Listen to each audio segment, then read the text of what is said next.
In 1987, a bloody handprint marked the walls of Busan's brothers' home. Promoted as a refuge for the homeless, behind its concrete walls, South Korea's brothers' home sheltered nothing but torment and horror. Behind these walls, thousands vanished. 사람 맞아 죽는 것도 나는 신입소대에서 봤고 너무 끔찍한 거였죠. Forced into deadly games and slave labor by a government desperate to hide its undesirables. Thousands were enslaved, raped, brutally bashed, and even killed. This isn't fiction. This is the story that inspired Squid Game.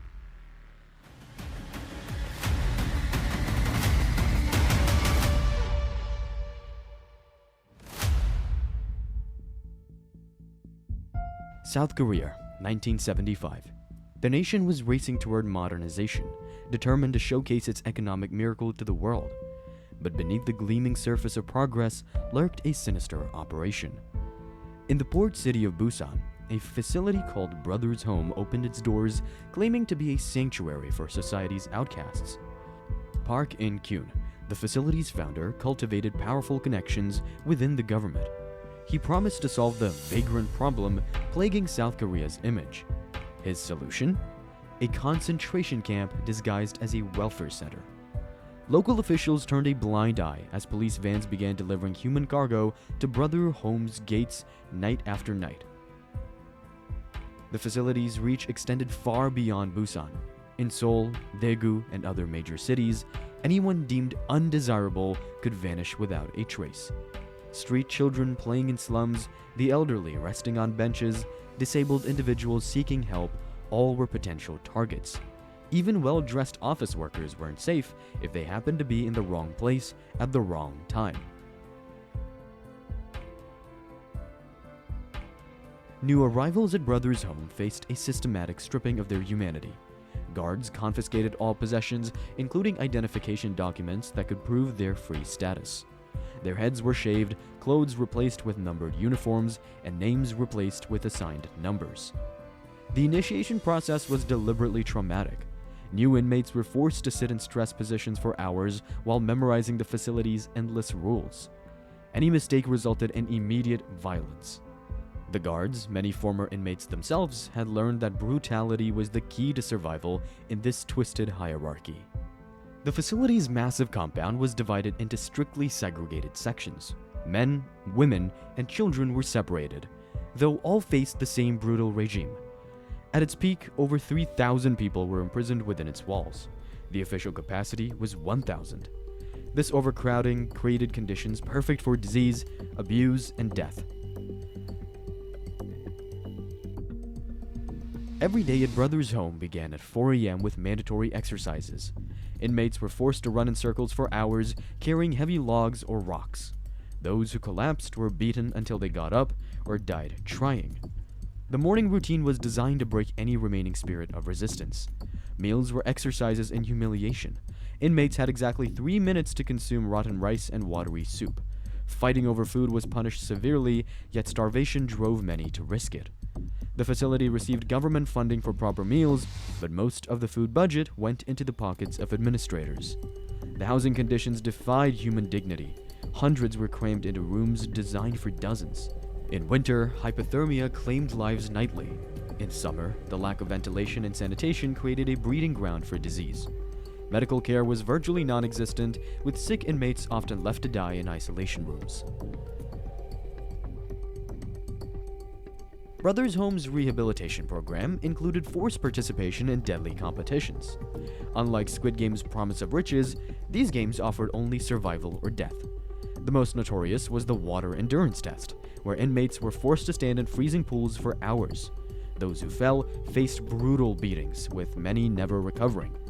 The stone game required inmates to carry massive rocks up steep hills repeatedly.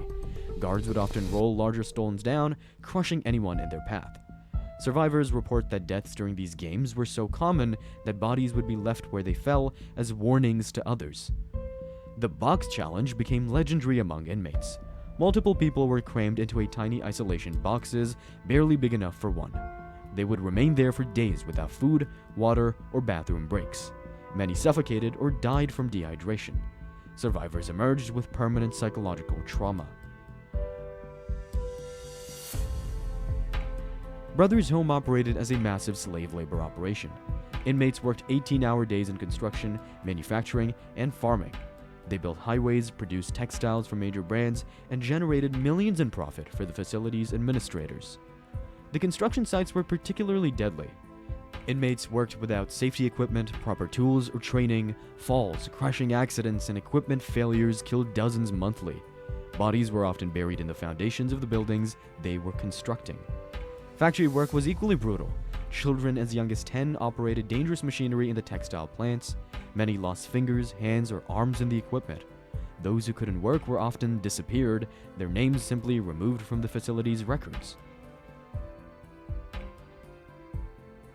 The children's section of Brothers Home was perhaps its most horrifying aspect. Over 4,000 children passed through its gates between 1975 and 1987. Some were street kids snatched by police, others were sold by desperate families, believing the facility's promises of education and care.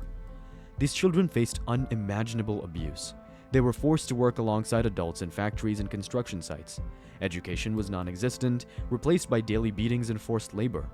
Many young girls became victims of systematic sexual abuse by staff members. The facility even operated an illegal adoption program, essentially trafficking children to foreign countries. Parents who later searched for their children found all records had been destroyed, and many of these children's fates remain unknown to this day. Despite the facility's fortress-like security, some inmates never stopped fighting back. Small acts of resistance occurred daily, sharing food with weaker inmates, warning newcomers about particularly sadistic guards, or helping injured workers survive their shifts. Escape attempts were frequent but rarely successful. The facility was surrounded by high walls topped with razor wire, and guards had shoot-to-kill orders for escapees. Those caught were often executed publicly as examples, yet the dream of freedom persisted. In 1987, a group of inmates orchestrated the most daring escape in the facility's history. Using stolen tools and weeks of careful planning, they created a diversion during a work detail. Though only one made it to freedom, his escape would change everything. The successful escapee's testimony reached sympathetic journalists who began investigating. Their reporting revealed shocking statistics: over 513 documented deaths, thousands of missing persons, and systematic abuse spanning over a decade. The investigation uncovered deep government complicity. Police had been paid bounties for delivering inmates, politicians received bribes and free labor for their construction projects, health inspectors had been paid to ignore obvious abuse and deaths. When the story broke, the public reaction was explosive. Protests erupted across South Korea demanding justice for the victims. However, the government's response was to destroy records and silence witnesses. Brothers Home's founder, Park In-kyun, faced minimal consequences.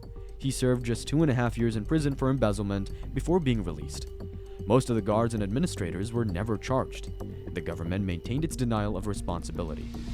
The facility closed in 1987, but its legacy of trauma continues. Survivors struggle with physical and psychological scars. Many became homeless again, unable to adapt to society after years of institutionalized abuse. Others committed suicide, haunted by their experiences. In 2016, South Korea's Truth and Reconciliation Commission finally launched an official investigation. However, many victims had died, key witnesses had disappeared, and crucial evidence had been destroyed. Justice remained elusive. Today, Brothers Home stands as a chilling reminder of how easily society can turn a blind eye to systematic abuse. Its story has gained renewed attention following Squid Game's success, with many noting the parallel themes of exploitation and survival. Survivors continue fighting for recognition and compensation. Their testimonies paint a picture of hell on earth, a place where human rights meant nothing, where lives were worth less than the profit they could generate. As South Korea confronts this dark chapter of its history, one question haunts survivors. In a world where such atrocities could be hidden in plain sight, how many more Brothers Homes exist today, operating behind walls of respectability and government protection?